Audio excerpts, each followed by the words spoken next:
ասում նախին իշխանությունը բոլորը ասում եմ քեզ։ Այդ իդիոտ մասին ասում եմ, ներողություն խնդրում, ասում ես կտենաս որ խնդրես,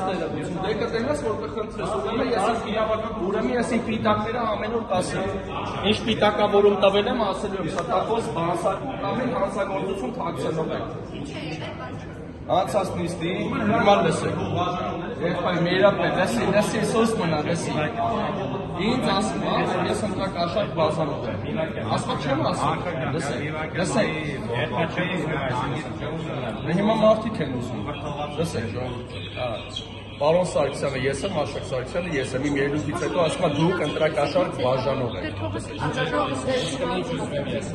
Մի քիչ առաջ ինձ մոտենում է, պարոն Խաչատրյան, ասում է, ես դες բան բայց չեմ հիշում, ես դες չեմ ասել, հաստատի ինձ ասում։ Ես ապացուցում եմ, որ ՔՄ-ը սուտ ու շառ է արել իմ վրա։ Կներեք, Աշակ Սարգսյանը դուք եք, բայց պարոն Սարգսյանը դուք չեք։ Չէ, իմ ելույթից անմիջապես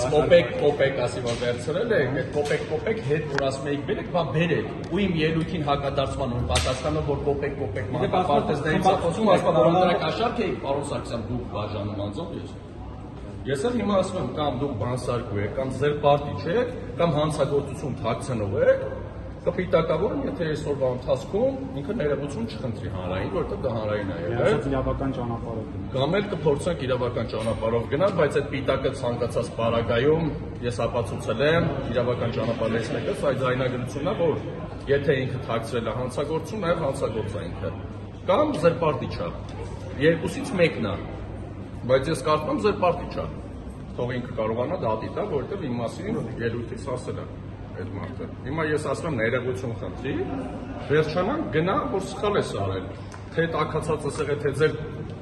վատ բաները, որ չեք կարող աշխատեք վեր են հանել, դրանից ելնելով ուզելես թաքցնես, խոսքես, ու տես մեղադրանք եք առաջադրելի։ Բայց որտեղ ասել։ Հավաքանում նիստին, անցած հավաքանում նիստին։ Ես ուղղակի դուրս էի եկել դուրս, իմ ոնց որ ես խոսքից հետո դուրս եմ գալիս դուրս, ես հետո եմ գնում, բացում եմ